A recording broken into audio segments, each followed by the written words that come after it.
Greetings, everybody. Welcome to another episode of the QTech Connection. Today we have episode 6. I'm your host, Andres, and today's a special one. I have a special guest with me today. He's a dear friend, a brother from another mother. We've known each other for 26 years now, and it was an interesting start of our friendship. His name is Pascal Michel. He's joining us all the way from Florida, and he's going to share with us his journey. He's going to share his journey of who he was, how his childhood impacted his life, how he had a vision and it plans it forward, and how life experiences shaped him and changed him to who he is today.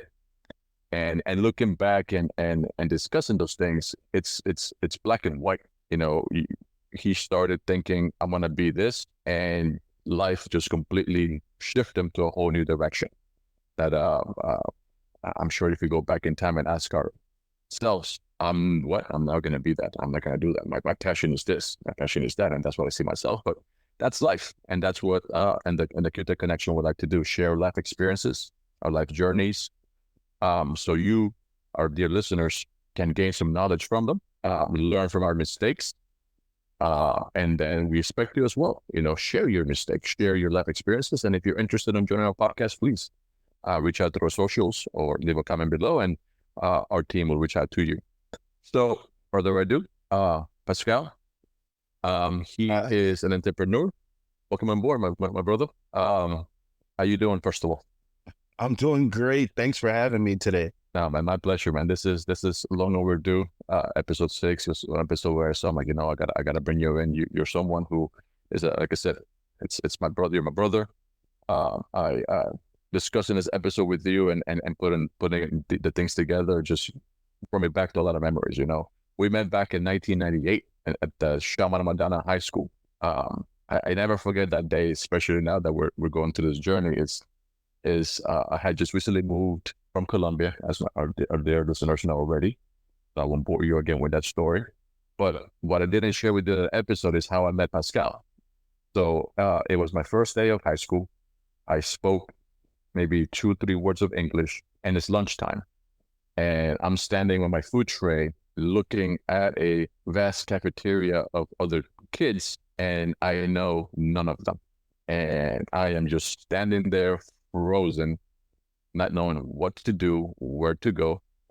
And then out of the blue, I see this other kid stand up and just shout at me and say, "Hey, yo, come over here." And I'm like, okay. Sat next to them, and next to it's been 26 years since that moment.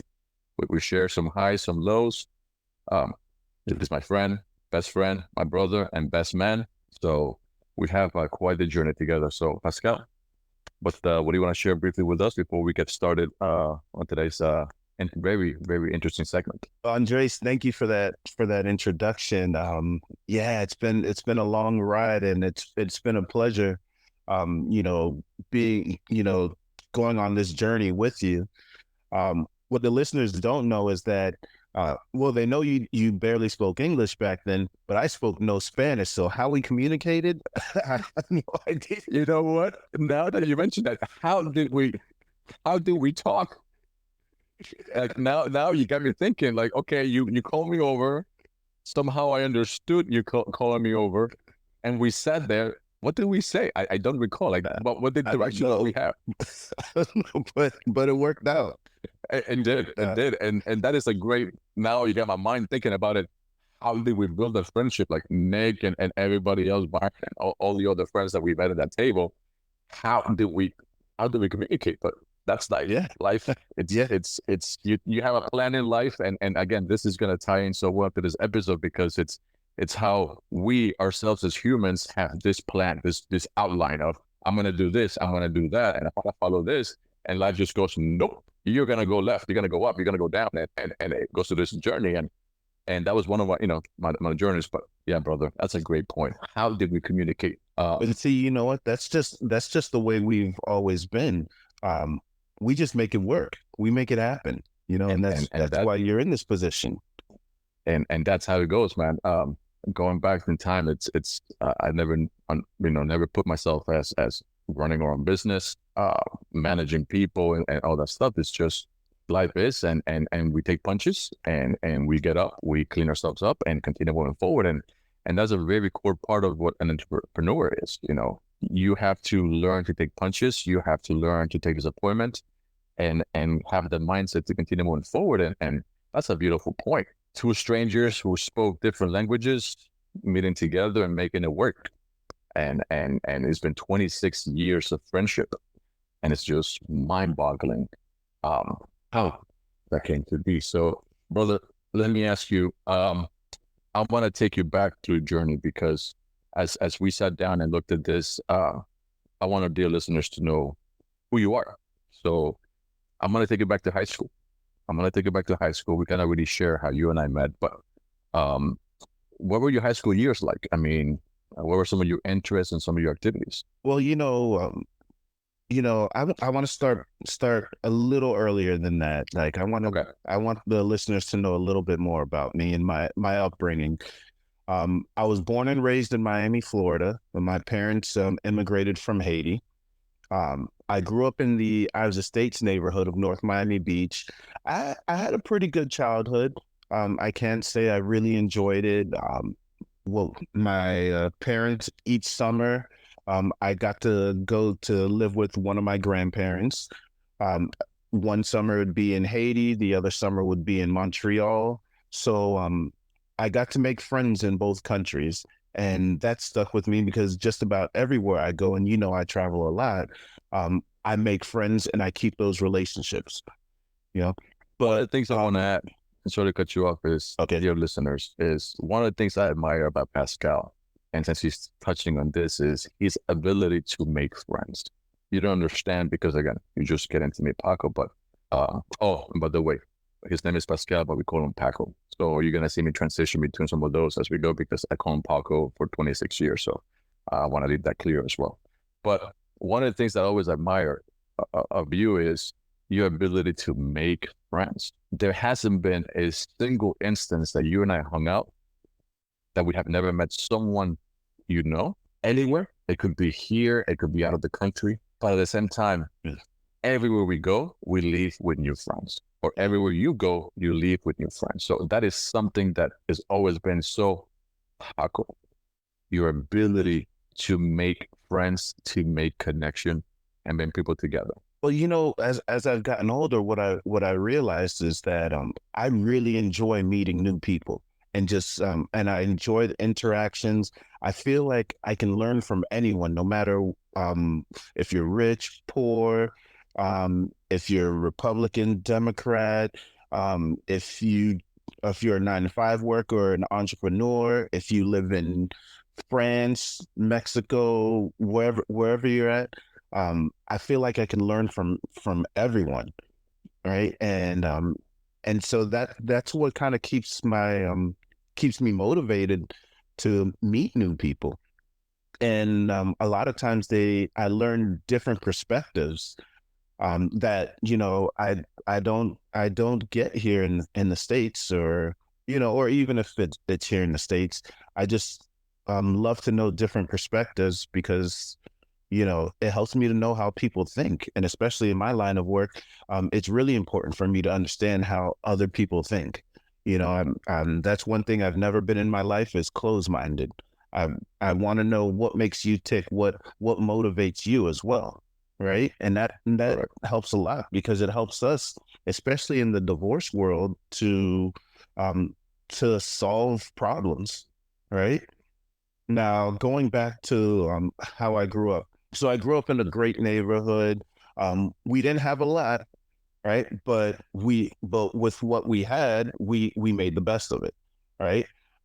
We had a neighborhood where there were kids on every street for like 20 streets, right? So Oh, that's beautiful. so after breakfast, we were outside playing, right? It was one of those deals where your parents tell you, there's two rules: don't leave the street, and get back home before dark. That never. It's amazing. It's amazing. You're taking it back, because my childhood was very similar. breakfast and I was out the door, and then what do you do for lunch? Some friend's house, most likely, or everybody comes to your house, or you go to their house. And it's Yeah. funny. I had the same rule: don't leave the street, don't leave the corner, and be back before the sun is out. If you see those lights coming up on the streets, you better be home already, if not else. So, yeah, I Right. wish kids nowadays could experience that. Oh That's my something God. that They I don't can know what take it back. they don't know what they're And missing. They don't know what they're it's missing. it's awesome. So please keep going, sharing your early days as we get to know Paco. But you know what? That experience has having all those friends growing up as a kid. I'm still friends with kids. Well, they're not kids anymore; they're adults. But people I met when I was 5 years old. That's amazing. I stay in contact with them.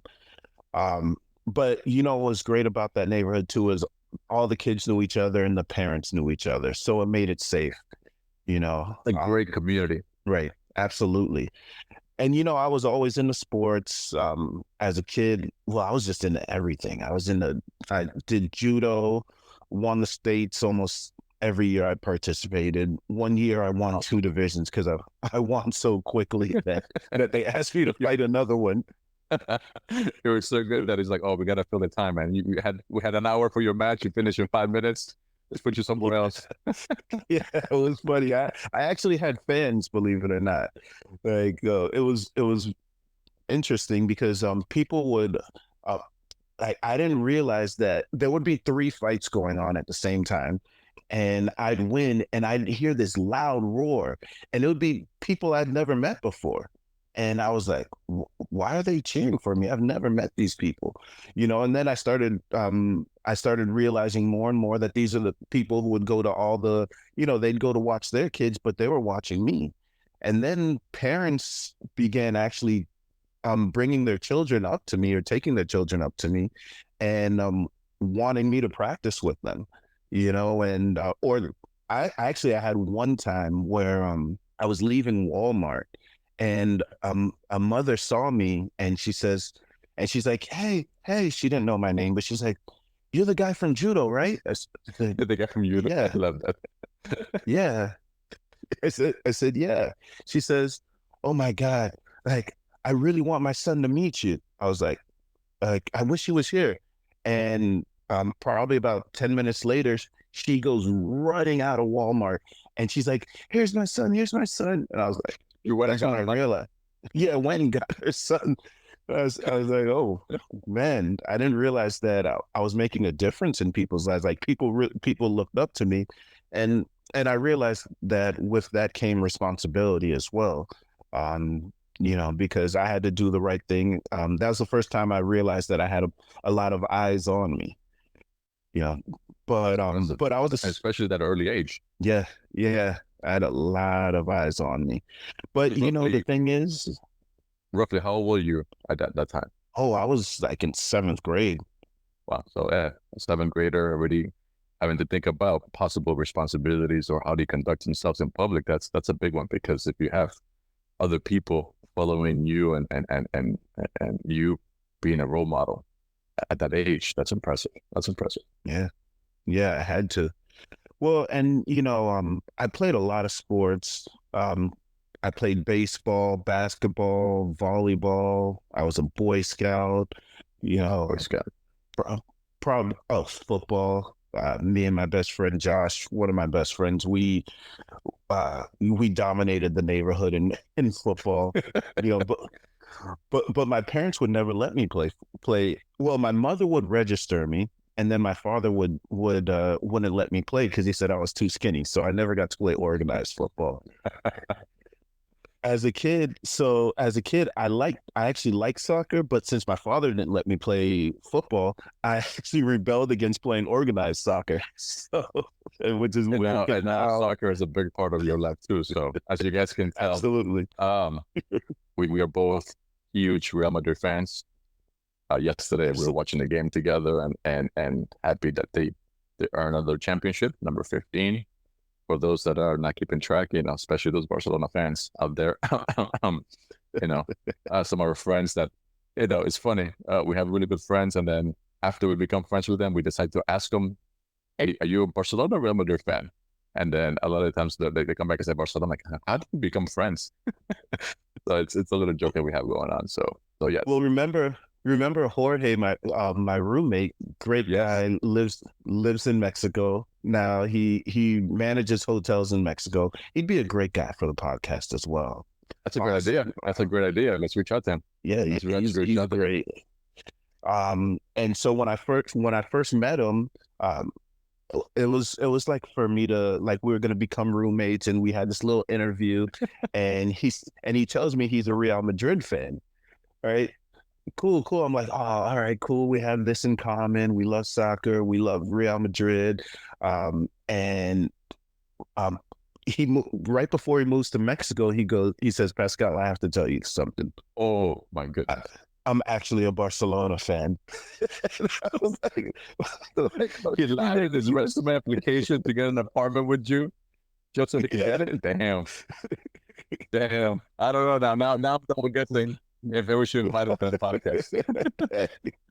But we've been friends for what, like 15 years now. Yeah, I still talk to him. You know, actually, you know what? I probably need to go visit him sometime soon. Just hey, you know an what? excuse to Just get go out. to Mexico. Let's go. Let's go. Let's go.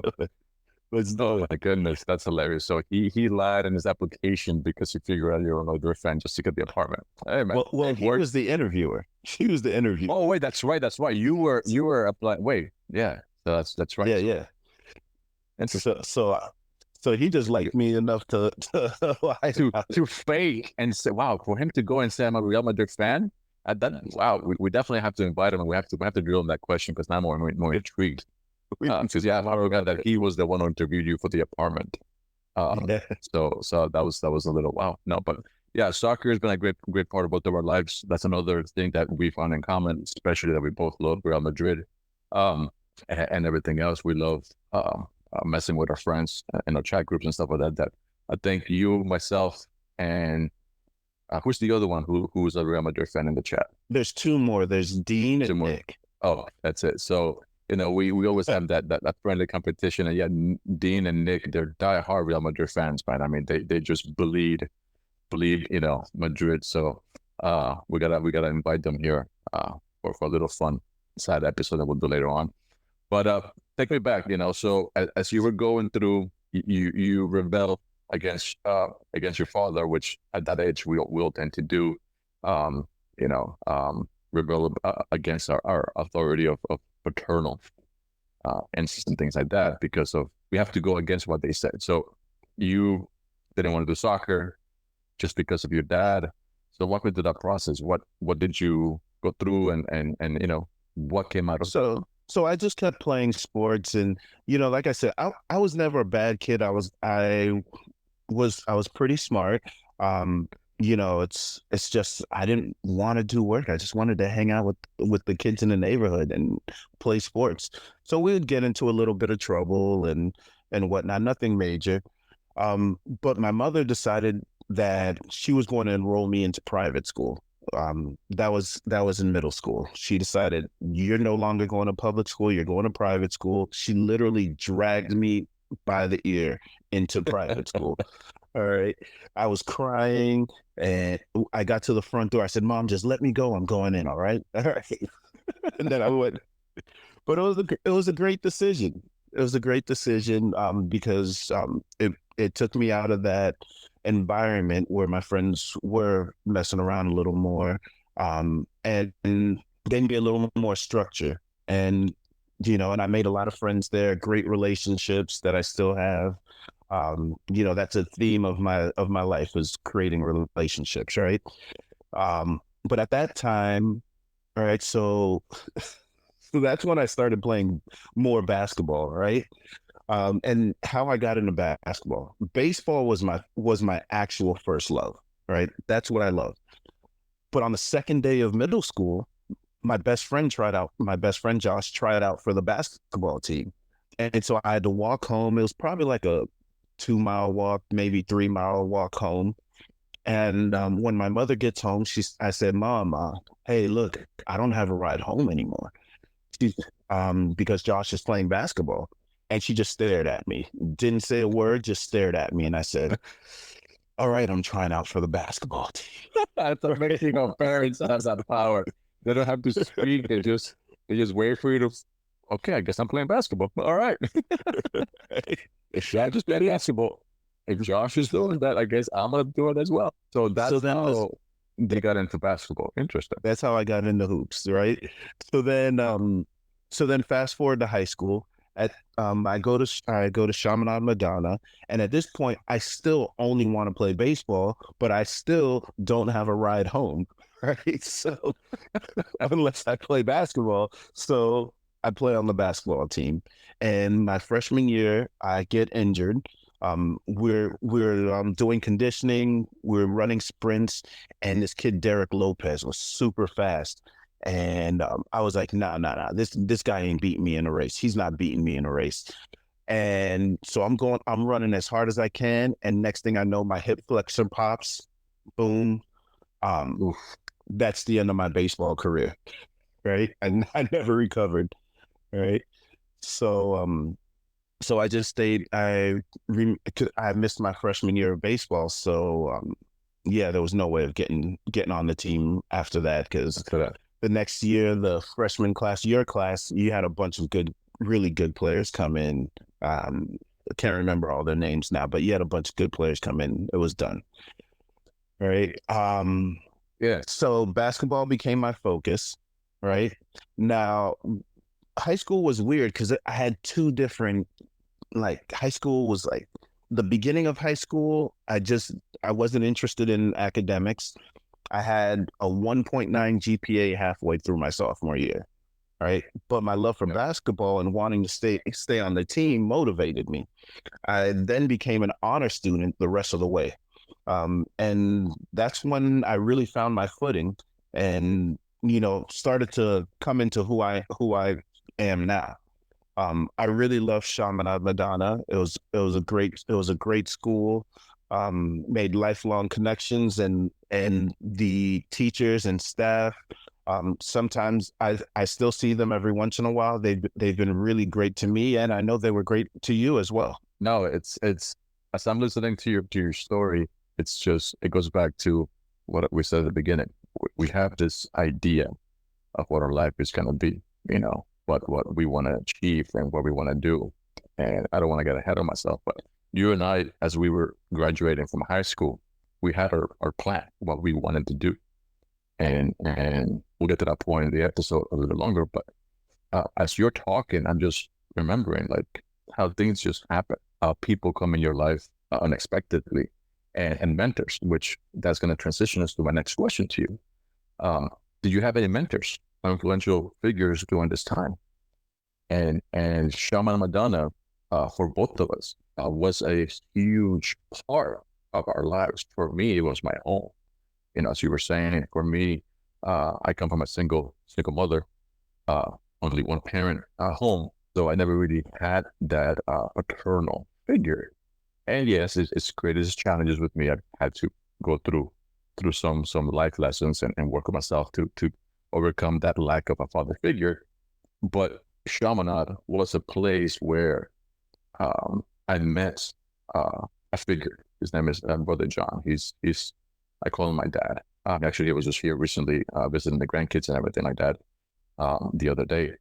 And through him and some of the people at Chaminade, I was given a foundation and a direction that if I didn't have, I think I would have been somewhere else in my life if it wasn't for that institution. And that's why that institution continues to hold such a special place in my heart, because it was my home. Some kids might see it as just high school.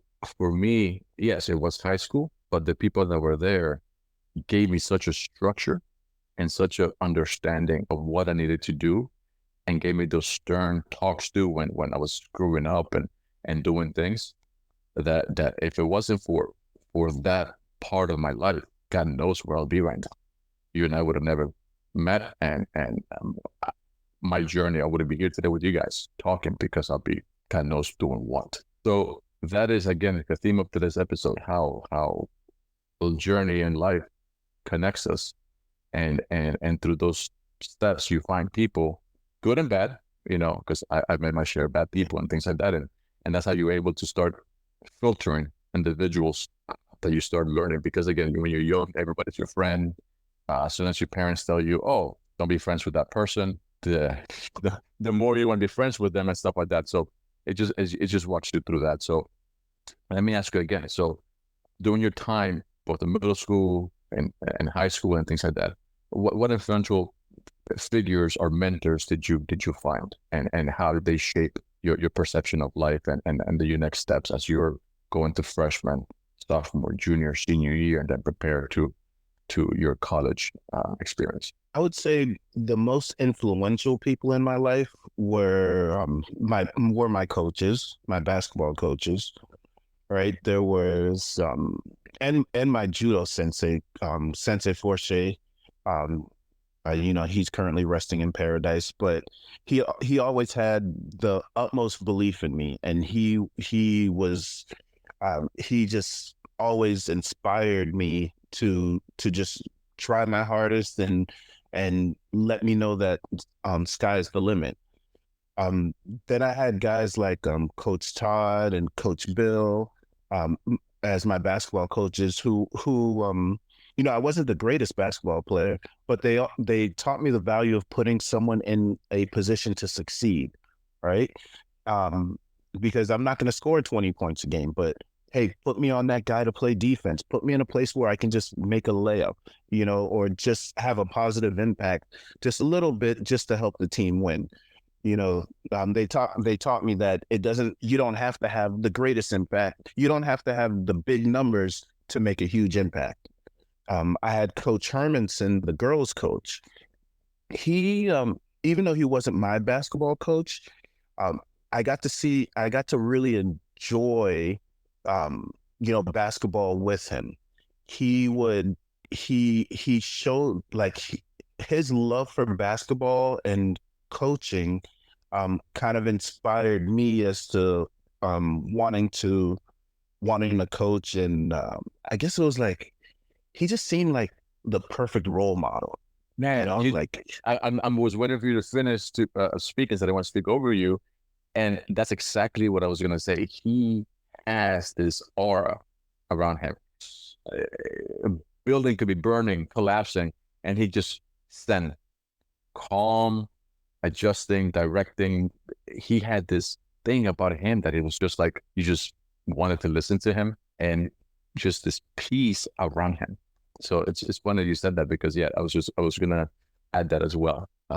And then I also had Coach Earl Alec.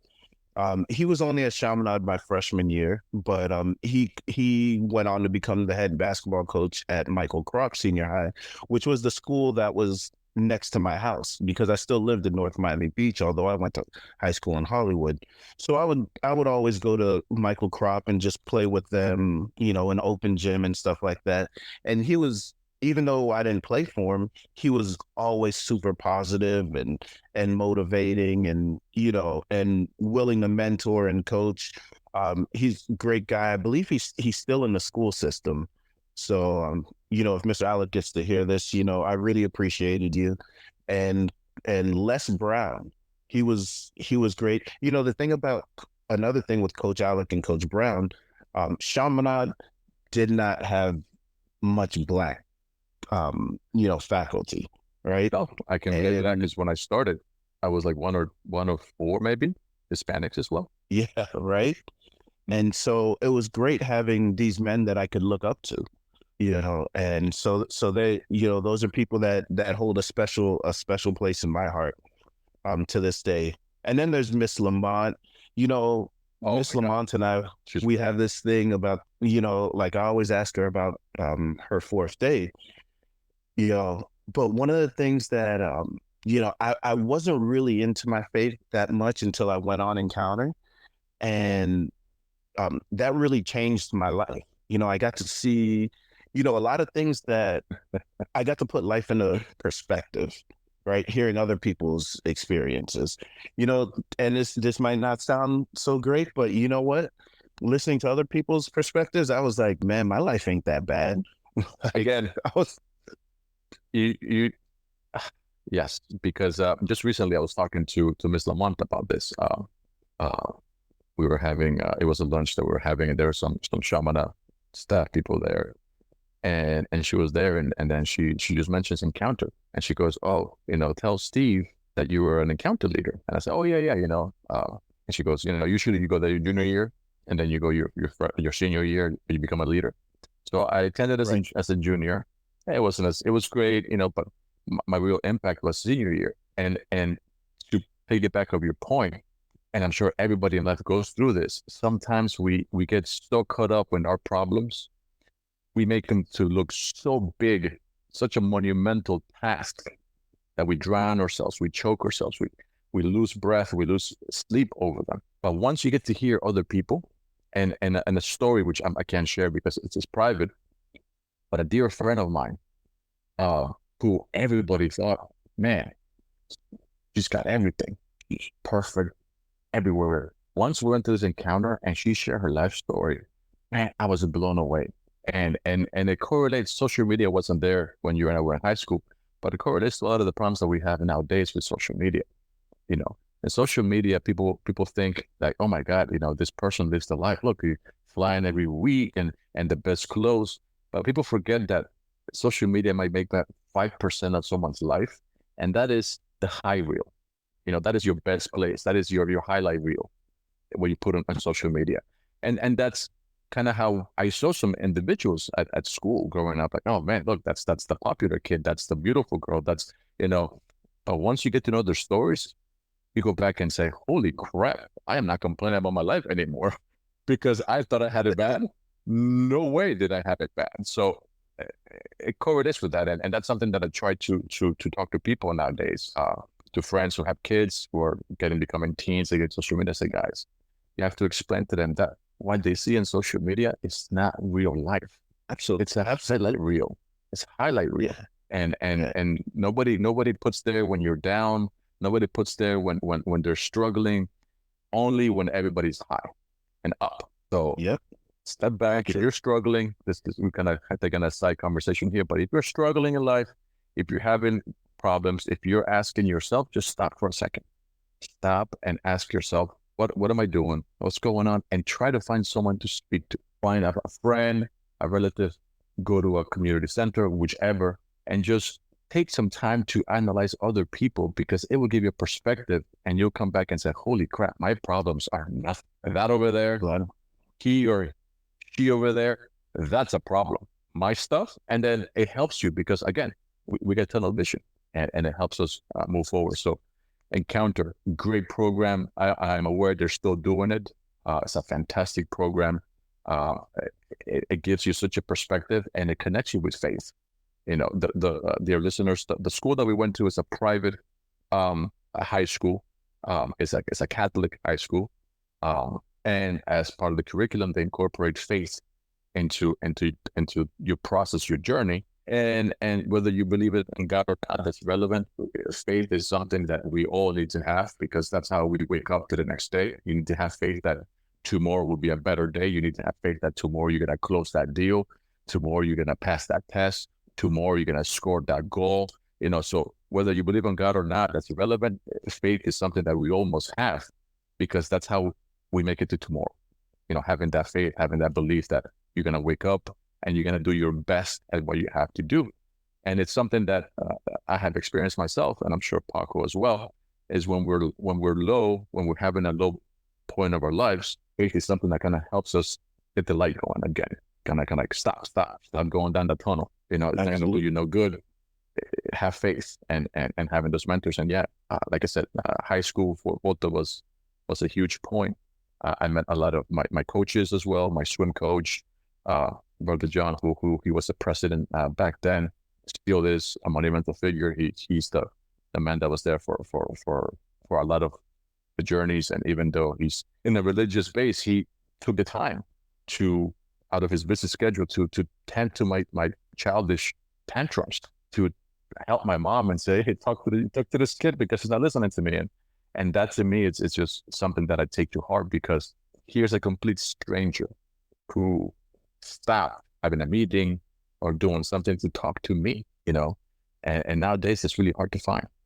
And those people share special place in our hearts. Because like I said, your coaches, my coaches, yeah, their job is to coach, but they become mentors. They become people that help us see things that and believe in ourselves. Like you're saying, hey, Paco, yeah, you're not going to score 20 points. I put you in these places. I'm trying to show you how you can be a leader, how you can, whether you're the best player on the team, the worst player on the team, or whatever, they're going to put you in a path where you're going to believe in yourself, and those are skills that are next part of the journey, and everything else are going to get us through. Anything else you want to add here, brother, before we move on to our next segment? The only thing I'd add is that, I learned from everyone, even our high school's rival coaches. Our rival was Monsignor Edward Pace. Oh my goodness. Their head basketball coach, Coach Mark Lieberman, he became one of my mentors because you know what? I found that even speaking to your opposition, you're able to learn. All right. So, these people don't have to become your mentors, but they're just people that you learn from and keep those lessons for life.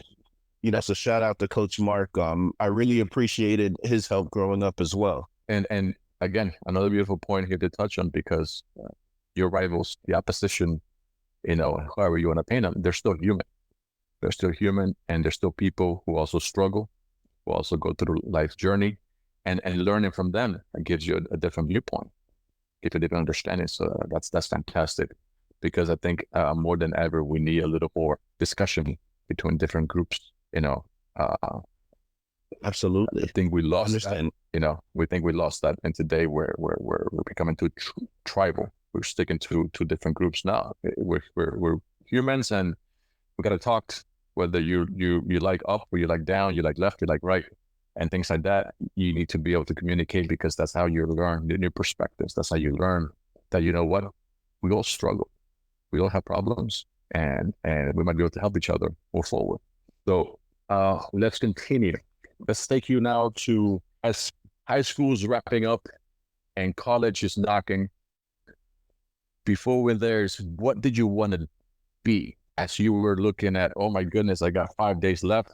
I already know what college am I going to. What was Paco thinking he was going to be as he left high school? So I wanted to be a basketball coach. All right. I was set on actually being a college basketball coach. That was my goal. All right. And I figured the best way to do it was to become a teacher. So I graduated with my degree in education, but during my last semester, I realized that my current job, my existing job with the Social Security Administration, was making me more money than I was making as a teacher. And I'd sort of, the love for coaching basketball kind of went away because I was doing a lot of other things that we'll get into.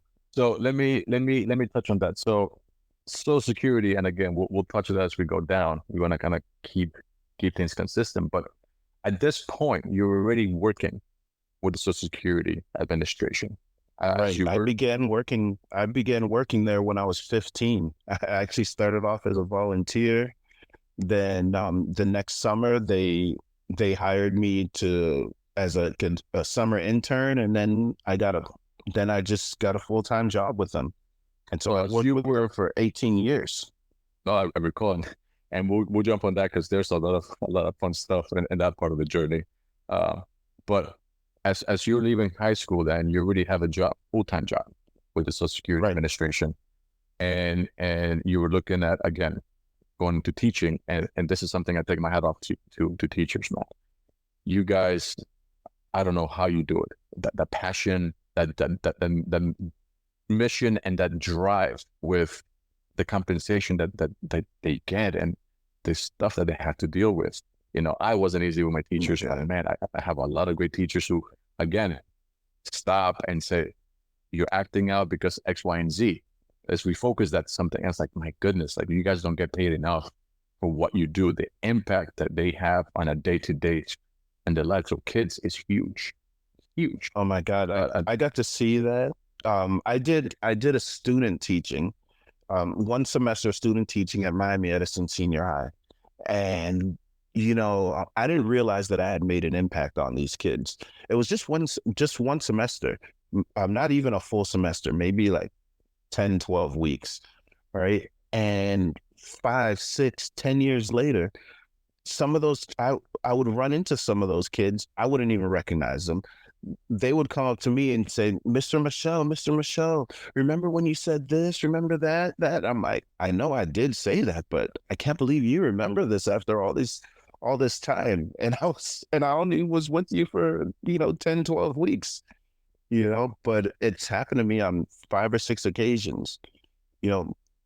So teaching is gratifying. Teachers are saints because they really don't make much money, and there's so many demands upon them. And going back to the financial part, parents don't realize that teachers end up, using their own money, to supplement things that you guys as parents are not providing for the children, and the school's not providing. So not only are they not making much money, they're spending their own money, right? And then having to deal with all these personalities. Like, you've got the students, and then each one of those students has parents, right? And then they've got to deal with administration, and all these expectations from administration. It's a stressful job, but it is gratifying, and actually at the end of my career, I think I will teach a little. Again, you just walking me through my own journey as well. And one of the fondest memories I have is after graduating high school and everything else, having our own plans and stuff. I went into coaching as well as swimming. And some of the best memories I have is if those kids, the impact that you have in them that you don't understand. Because for you, it's just you're having fun, you're teaching, you're coaching, you're sharing some of your wisdom with them and things like that. You don't think of it as an impact. And coming back down, it's amazing. So I've been contemplating getting back into the swimming coaching and everything, especially as my kids go to their own swimming. I definitely have to work on my patience because again, they're my kids and I want to do it perfect. So I definitely have to get back and work on patience. But it's just amazing how the little stuff in life, those little moments that we think are nothing, for somebody else, such a huge life-changing moment, something that they cherish. And many years, many months later, they still remember. They still go back and say, hey, Pascal, he helped me out with this. And because of him, I'm now a better person or I made a better decisions or whichever. And that for me is the best reward you can get. So let me ask you, what led you to choose your college and your major? So at this point, you left high school, you were coached, you learn the teaching and the impact that it had in others. And looking back and saying, okay, I'm going to be a teacher because I want to be a basketball coach. Did that impact for you to choose your college major in college? Or did that change once you realized that, wait a minute, I am 17, 18 years old, graduating high school with a job that pays more than what some teachers make? So did those things happen at the same time, or did you start college and then as you started college, let's just say you picked this degree, and as you realized that, oh, I'm making more money now, did you change? Walk me through that process. How did that go? And how those elements and the life at that time kind of changed your perspective of who you were and who you ended up being? Well, when I realized that I was making more money in my existing job, I said, well, all right, what do I want to do? Well, I want to make more money. And I know that if I just finishing my degree, I'll make even more money. So I said, you know what? I'm just going to finish this degree and maybe I'll teach later on in life. But right now, this is the best option for me. Now, you must realize that at that time, I also had like 2, 3, 4 other side things going on. So I had a lot going on in life at that time.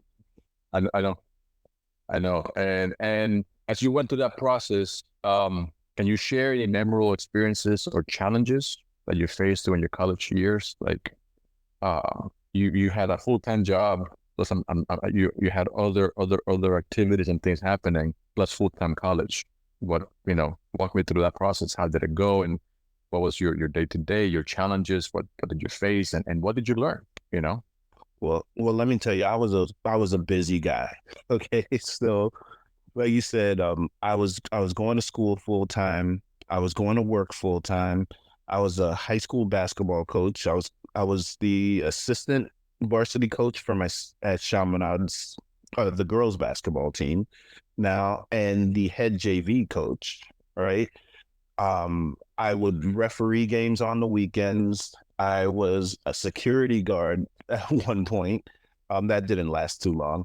And that's not for me. Shout out to you guys who do security. How do they do it, man? How do they do it? Those shifts and everything. It's something with police officers, man, that have the night shifts. It's Oh crazy. no, I So couldn't do shout out that. to all of Couldn't them. do that. Right. Then there was but then I also became a club promoter, and that took a lot of time for me. You That's know, fun times though. yeah, looking back at it, I realized that was really building me up to be who I am now. I wasn't afraid to try new things, but also that took a lot of my time. So I slept maybe 4 hours a night back then, just because I always had something going on. And I haven't even mentioned my family or my social life. You know, So you had school, full load, full-time job for Social Security agency, security guard, referee, coach, basketball coach, and club promoter. So those are just like your professional responsibilities. And then you had to deal with social life and family life. My man, you were definitely burning the candle at both ends.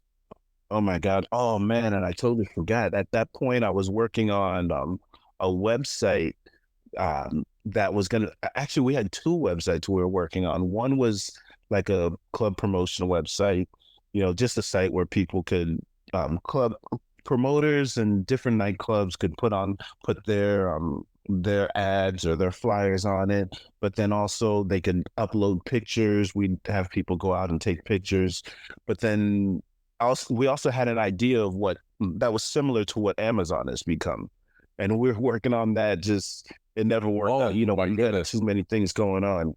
You You did know, remember that discussion. So walk me back to your promoting because I think promoting kind of goes to the core of who you are as an individual. You've always been a very social butterfly. You've always been a very social individual who, again, like I said at the beginning, as we started the podcast, Pascal is someone who he might not know anybody in the room, but by the time the night is over, he probably made five, six, or whatever friends or connections and that night. So he goes into the room knowing nobody. He leaves the room making new friends and new connections. So walk me through that promoting part of your life when you were. Uh, how did you get there? How did you start? I know it was like you and three other friends that kind of got together and did it. But walk me through because I think, as you were saying, as you were juggling all these things, I think that's a lot of the foundations and a lot of the skills that you need for where you are today. so all right, it started off just we'd hang out. My friend Nick, our mutual friend, he had like this little hookup where we'd be able to go to like space on Saturday nights, right? And at that point, I'd kind of fallen into this place of, yeah, I'm good. I'm not going to be I don't really want to do basketball coaching anymore, and I'm not going to end up teaching, even though I'm going to have this degree. But I wanted to have something else going on in life, figure something else. Um, just I wasn't content in life, right? And I said to myself at this point, I think I was like 21. I said, I said, you know what? If anyone gives me an opportunity, I'm just gonna say yes. That was it. I just said, I'm just going to say yes to any opportunity that comes. And so I was on, I want to say MySpace or could have been Facebook, and I saw there was this party going on, and I said, um, sure, I'll go to it. Actually, you know what? Ryan Van Milligan, I don't know how he got a hold of me, what and why, but he invited me to a party. Oh, because he saw I was going to space and had all these people going, right? And so he calls me up and he says, "Hey, would you like to go to this lounge with me on?" It was like a Wednesday night, And I said, yeah, I'll go. Whatever. I don't got nothing to do. So like he goes, yeah, it's gonna be really cool. Jamie Foxx was gonna be there. He was filming, I think, some movie. I think it was Miami Vice or something. It was, yeah, I think it was Miami Vice. He was in, right? And there was gonna be a bunch of actors. I get there. I want to say it was at the Shelbourne Hotel, and I fell in love. I was like, oh man, this is really cool. These are the type of people that I want to be around. And he says, well, um, you know, why don't you? I'm a club promoter. Why don't you start bringing people to my events, and I'll get all your people in, like especially really girls, right? And I'll give you like free drinks and a bottle and stuff like that. I was like, cool. I don't need money. Like, I already have, I got my other side stuff going on, and I've got the full-time job that makes me really good money for that age. I, straight, and I get to party for free. Yeah, I'm down for it. Jeez. Right, Who can say no to that? right, especially at that age. So I'm over Exactly. there, and so I'm the college kid that now is able to bring all these like really pretty girls from FIU to these parties that they had no access to, right? And that just fell in my lap. And so then everybody wanted to be a lot of people wanted to be involved, or just wanted to be able to go to these events. So I was like, yeah, let's go. But you know what? So that's how it started. But uh, then I received a call from Sean Gold, right? And he's like, hey, why don't you go to this place called Amica? And I was like, all right, cool. I'll go there. And it was a little bit better because Amica was on Saturdays.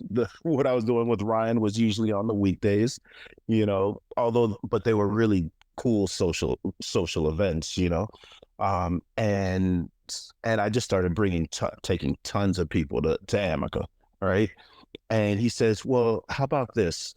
I'll start getting you paid. I said, I bet I get to do what I want to do, and you're gonna start paying me for it. Sure. So we start at Metropolis. It's the biggest nightclub in Miami, like size wise at that time, right? And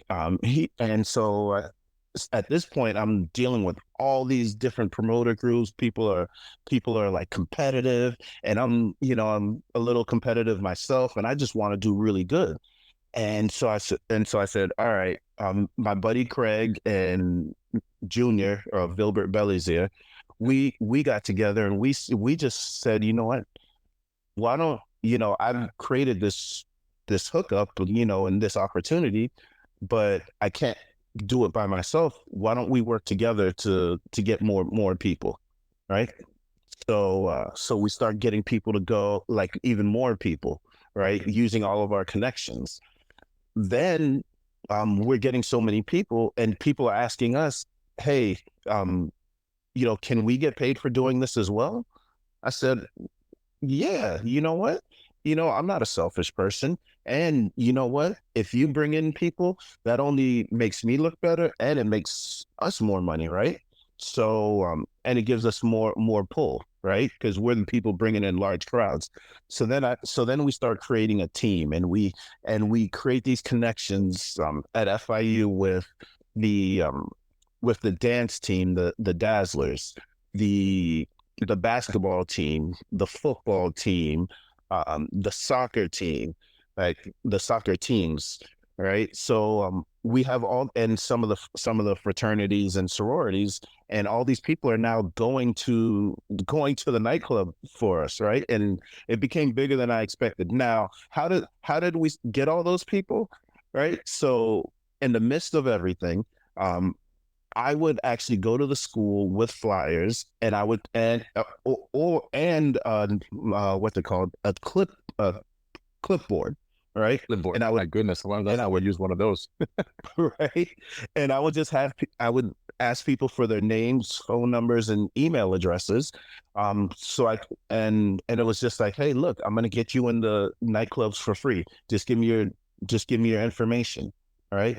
And so I'd reach out to these people, and they started going out, and then you know how it is. Like it spreads out. They have other friends, and Mhm. it became sort of a big deal.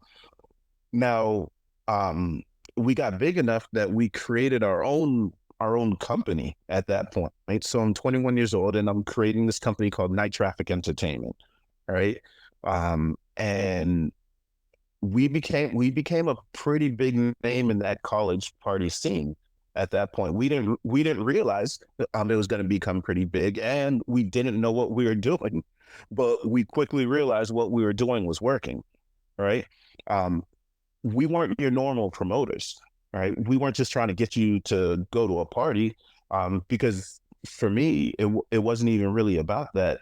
Like it was about fun and getting to know people and hang out with people. So a lot of these people who went to these events, we became friends. Right, we hung out, we took classes together, we'd go to games, like we'd go to baseball games like the Marlins games or FIU games, we'd go to Heat games, where else, we'd go to Panthers, like we'd have game nights together.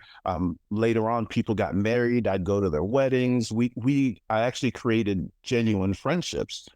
Right, and so Started did building those Junior. networks. Right, I didn't know that's what I was doing, but that's what came about. It wasn't like that was intentional. And Um, funny part of that is, in retrospect, the foundations that you were building, the experience that you were getting as you're putting a team together, as you're registering this business, making a website, and starting everything. At that time, you didn't see it as oh, this is my business or this is what I'm doing. No, you were doing it because one, you socialize. Two, you want to connect people and have fun and everything else. And as you look at to where we are today, all the skills that you've been collecting, all the skills that you were doing without even knowing, we're setting the groundwork to your next steps. So Gilbert, you were yeah, talking about Junior. yeah. So Junior was kind of like the guy. He knew more about marketing than any of us. Right, he was the one who had the hookups with like the designers. He knew the websites that we could use. He knew strategy. Right, me, I was more of the, you know what, I'm just gonna hit the ground. Right, I'm boots to the ground. Give me the flyers, let me go talk to people.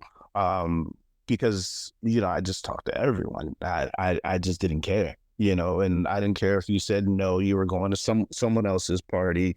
I was just like, well, whatever. I'll meet and talk to anyone. Right. But Yeah. Junior did that. Craig was like, he was like the money guy, right? Craig would make sure that everyone was kind of disciplined, make sure that we, the bottom line was right, that all the employees were getting paid, customer service, stuff like that. So everyone had their role. It was amazing how, again, just three people connecting and then automatically everybody adjusting to their role. And the best part of it is everybody was supporting each other in reference to, you know what, you're good at this, go do your thing. I'm good at this, I'm gonna handle this. I know this, I'm gonna do that. So as you were promoting, uh, I guess we can say that it helped you create that large network. Um, Right. that kind of gave you the looking back, gave you the experience and the understanding how to run a business. You were saying how to manage employees, how to market, how to, Craig handling the profit margins. Are we making money? Are we losing money? Are we breaking even? What are we doing?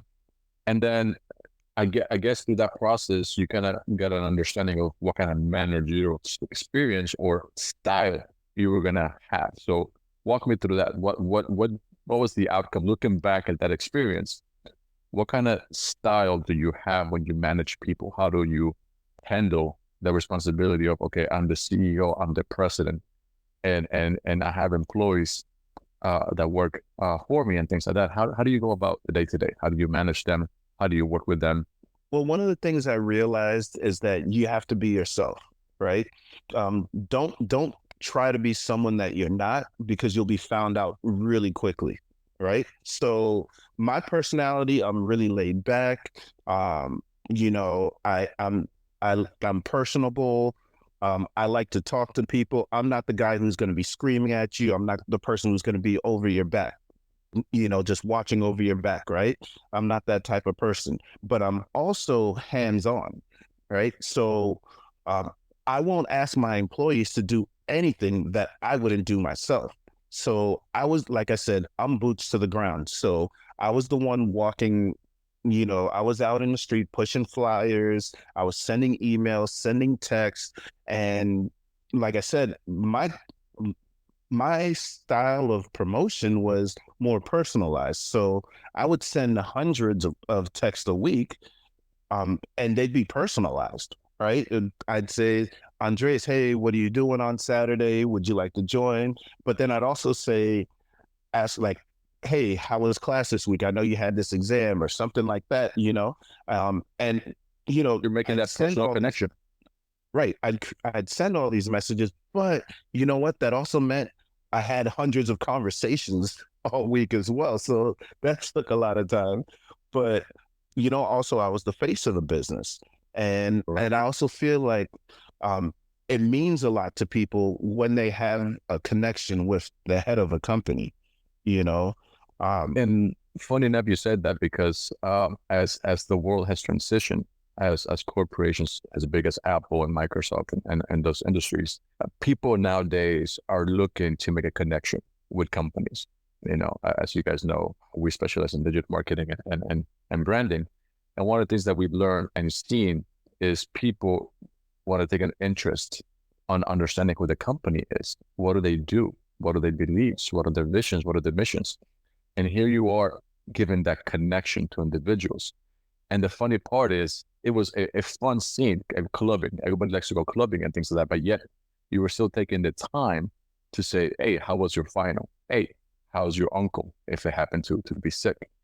So you were taking that customer service to the next level and making those connections and making loyal customers. Because as a customer, I'm going to feel much more connected with a company when they take a little interest on myself. Oh, I just had a surgery. Oh, I just had this. And well, they remember. Two, they ask me about it. And then three is like, oh yeah, I'm definitely gonna go to this party. I'm definitely gonna go to this event.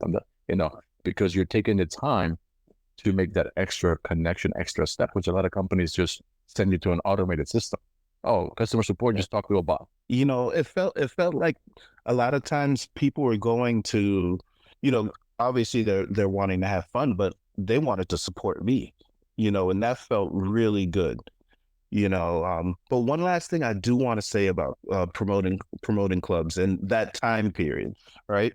So remember earlier I said I was of the mindset that no matter what opportunity someone gives me, I'm going to just say yes and go with it, right? And just figure it out, right? Yeah. So I'll never forget um, club owner Sean Shinatsi. He's an entrepreneur overall. He owns restaurants, plenty down here. Great guy. Um, still here in Miami doing big things. Um, I remember one day he came to me, and actually I'll go back with Sean Shinatsi. Um, he was one of the realest people in the business. His wife, I believe she was a teacher as well. But when we spoke, it wasn't just about marketing. It was about like life, what I wanted to do in life, what I wanted to be, what kind of man I wanted to become, and that's something that has really stuck with me, having someone who's, basically your manager, because he owns the club. I still have to do what he wants to do, what he wants, right? Um, but he's taking an interest in my life, but when he really doesn't have to, you know. My job was just to bring people to his club, right? And what I also liked about him was that he wasn't afraid to try new things, and that stuck with me as well, right? So Sean Shinatsi, he comes up to me one day and he says, "Hey, Pascal, I've got this, um, I've I've got this group, Aventura, coming, and I've got their after party, right? So they're gonna come into the club. I think it was Carew and Y back then, right?" And I said, and at this time I'm doing so well. I have a couple nights where I have these nightclubs, and like and I'm just like swamped, right? And plus I've got to graduate college and Exactly. I have a full-time job. I'm still in college at this point, you know. Right? You're still attending classes, finals, semester assignments, and things like that. You're still juggling that plus the additional jobs that you had on top of this one. And coaching basketball. Yeah, exactly. Right? I'm doing all this stuff. Right. And I said, Sean, you know, I've never heard of this group, Aventura.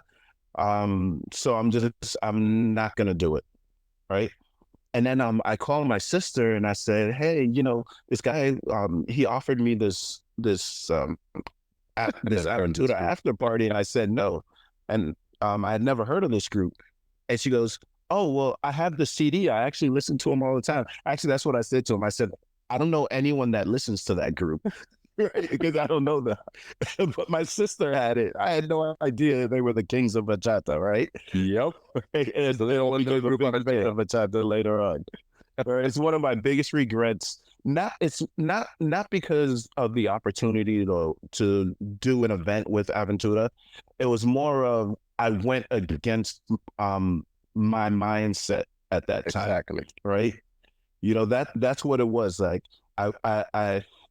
I feel like I should, in my life, I should just stick to my gut feelings or my gut. Right.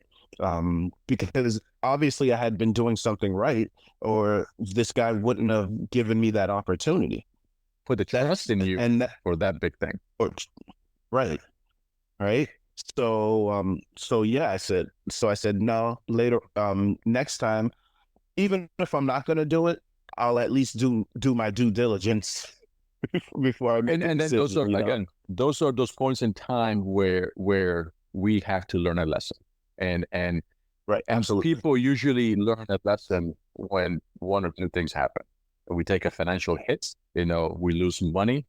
That's gonna take us back on. Oh my God, I'm not gonna do that error again. It cost me dearly. Oh Two, God, experience. Aventura, since you brought on, we're using experience, whether you know them or not. They're a huge bachata group and everything else.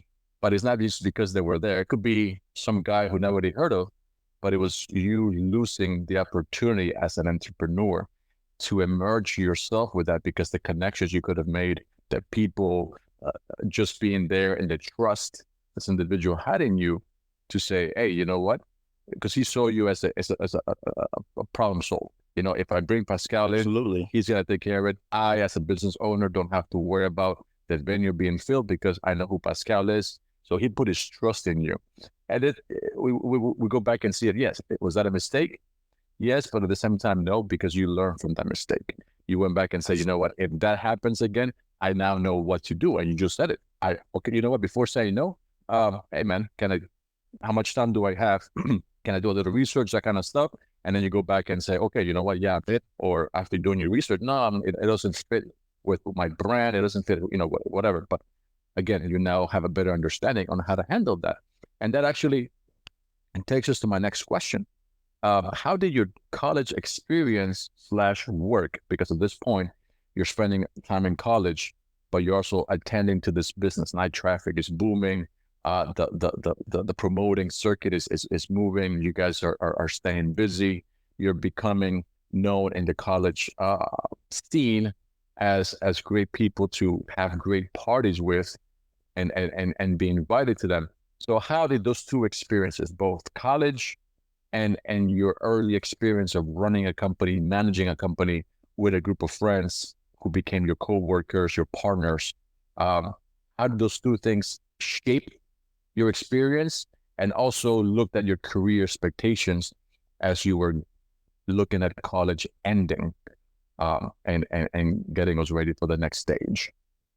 Well, that's one thing about college is college does end and people graduate and they become professionals, right? So unwittingly, I had created this large network of professionals, right? And so now I'm around people who are not only are they they were scholars, or maybe you wouldn't want to say scholars, but they're educated people, right?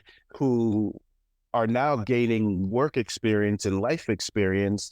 And since I my relationship with them was not only about going to parties, there were genuine connections. I got to speak to a lot of these people about just their experiences in the workforce, in the work world. We went from being college promoters to we're expanding to, an older crowd, right? So we're in our 20s, but we're having people in their 40s, and these are people who own their own businesses, and they're pretty influential, and they have their own contacts, and so they start putting me in. I start gaining more contacts through them. It was great. Like, I'd have some of these guys and women, they'd bring their bosses to my events, and then I'd become friends with their bosses and their managers, but and all those contacts help me in my business right now, because those people still reach out to me. Unfortunately, I do divorces, but you know, but but yeah, they reach out to me, or they have friends that need help in family law, and they send them over to me. Now, at that point, did I know I wanted to become an attorney? Not at all. Not at all. That I but I did know that at one point in life I wanted to um be an entrepreneur and have my own company. I wanted to, even if it wasn't going to be in promoting anymore, because that lifestyle does get a little tiring, and as you get older, you don't want to be staying up till like 6 or 7 in the morning, um, you know, every weekend. It kind of gets taxing. And again, at that point, I'm not gonna say that we're old or anything. We're still pretty young fellas over here, but it takes its toll. And as you prepare for the next journey of a professional, um, your mindset shifts. The party scene is great. All that, it's part of the college experience, because once you start becoming a professional, there's a set of requirements that you have to abide, especially once you start looking at your own business. It requires a discipline. It requires sacrifices. And it's something people that sometimes they don't seem to understand. Just because you tell them, oh, I run my own business, automatically they think we have the lifestyle, that we have it easy, Oh my that God. we can just put our feet up and enjoy. They don't understand the hours, the intensity. Yes, it's easier because you are your own boss, so you handle the things, but because you're your own boss, you have no one to deflect. You don't have no one to, if there's an issue, you are the one who has to show up. You're the ones who has to give the face to the customer and say, we screwed up, but this is what we're going to do to fix it. And this is what we did so it doesn't happen again, and so on. So we're going to go ahead and end it here for episode 6, because we're already getting pretty long. Dear listeners, I hope you're excited and for this episode.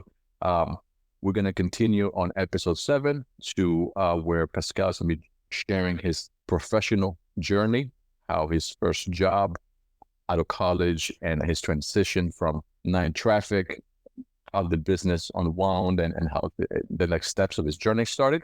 So please make sure to like, subscribe, and share, and stay tuned for episode 7. Pascal, anything you want to say before we part ways for today's episode? Well, episode 7, the next part of my journey, is probably the more interesting part. This is where you get to see how everything kind of, bound together, right? And I have a lot of interesting things that I want to share with you, as far as perspectives as a business owner, what consumers expect, and how I got to this point. So I hope you guys listen into episode 7 as well. So stay tuned, guys. As you know, we release our new episodes every Monday. So episode 6 will be coming out this Monday. And then the following will be episode 7, where our segment will expand more on his knowledge and experience that he acquired through his high school, college years. So thank you guys for tuning in. Thank you for listening. And Paco, I'll see you on episode 7. All right.